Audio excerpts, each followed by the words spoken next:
you can see why some players get to Milan and they're like, oh, I'm not ready for this. I can understand why Charles de Catalare, like you walk out in that tunnel, you hear everyone, you have a bad touch and they start whistling. It's like, oh, I might not be set up for this.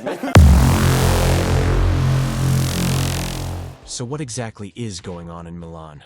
Well, AC Milan has finally decided to go solo after years of sharing the San Siro with their city rivals, Inter.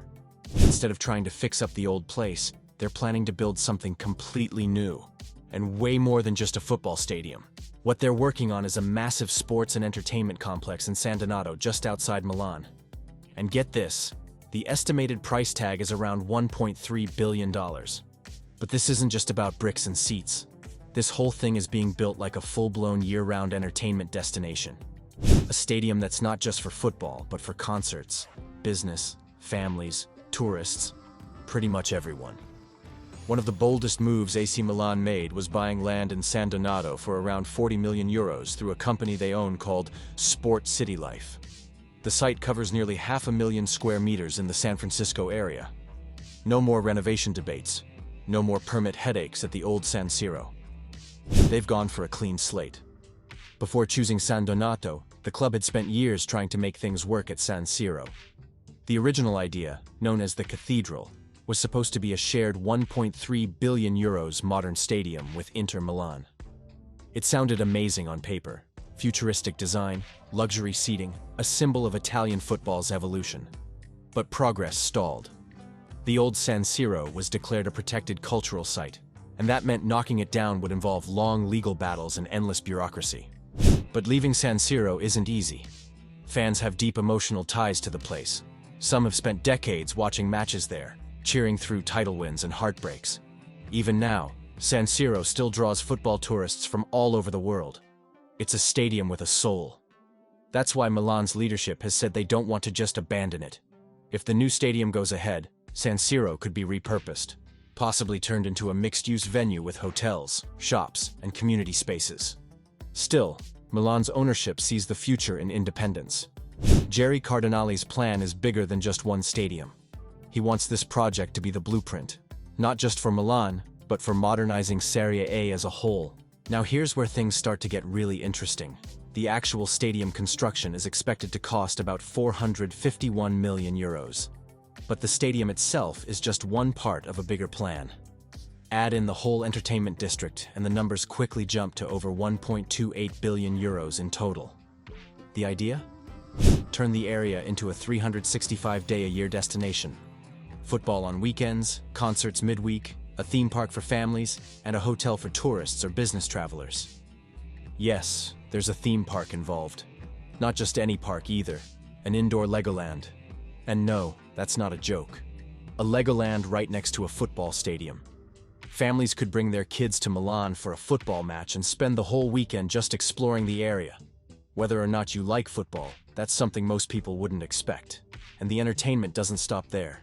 They're planning a 3,000-seat auditorium for cultural events and major concerts. Think about that for a second. Fans could watch AC Milan on Saturday and a global music star on Sunday.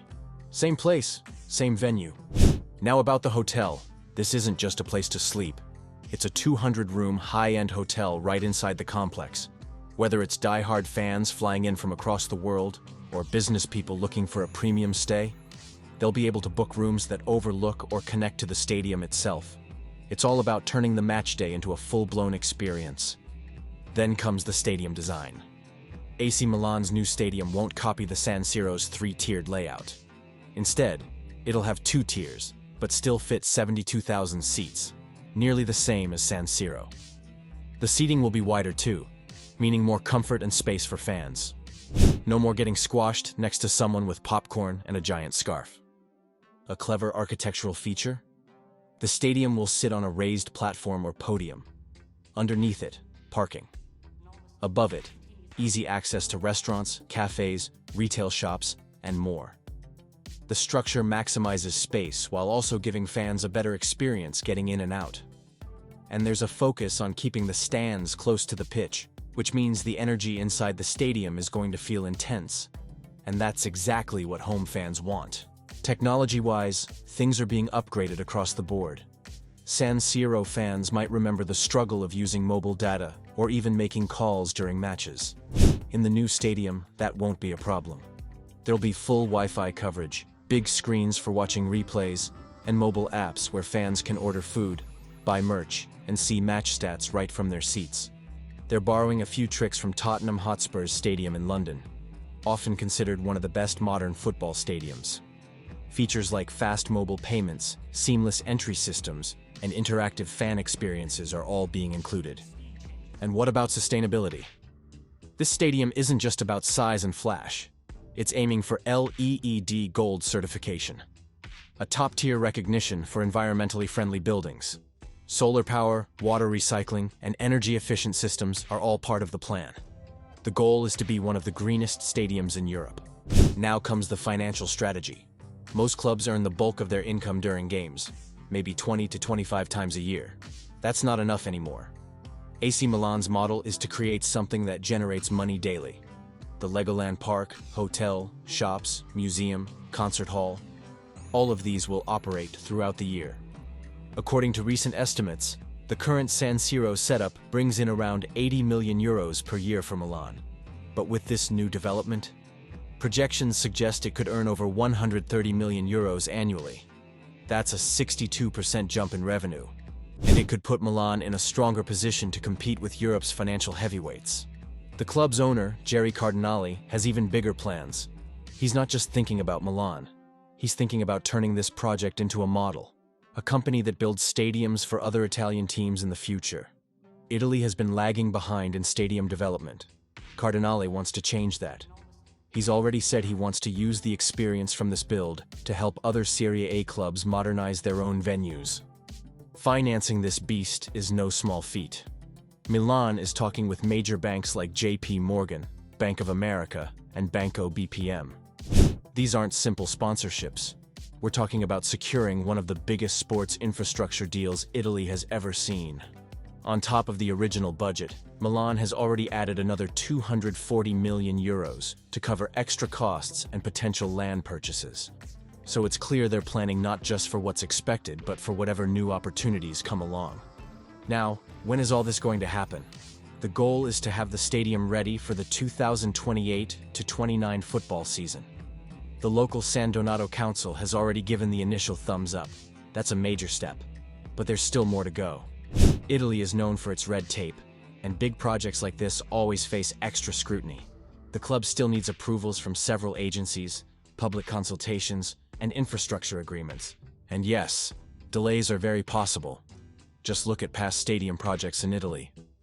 Environmental reviews, city planning regulations, and public objections can all drag things out. But AC Milan seems to be handling things differently this time, working closely with local officials and residents to smooth the process.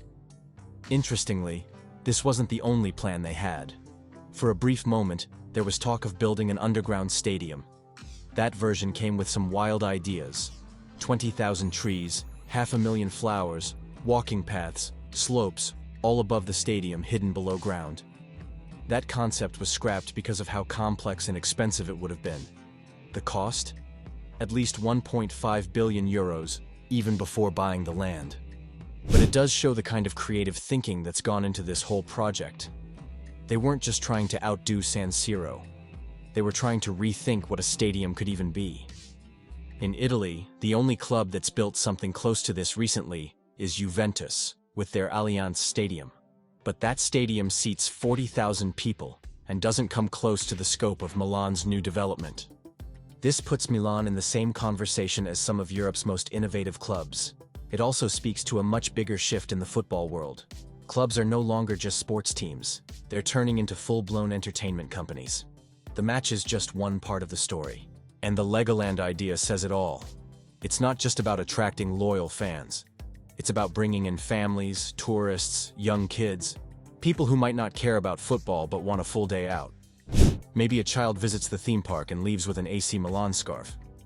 That's brand building in real time. It's not just about creating a stadium, it's about building a destination. One that makes football the starting point, not the end.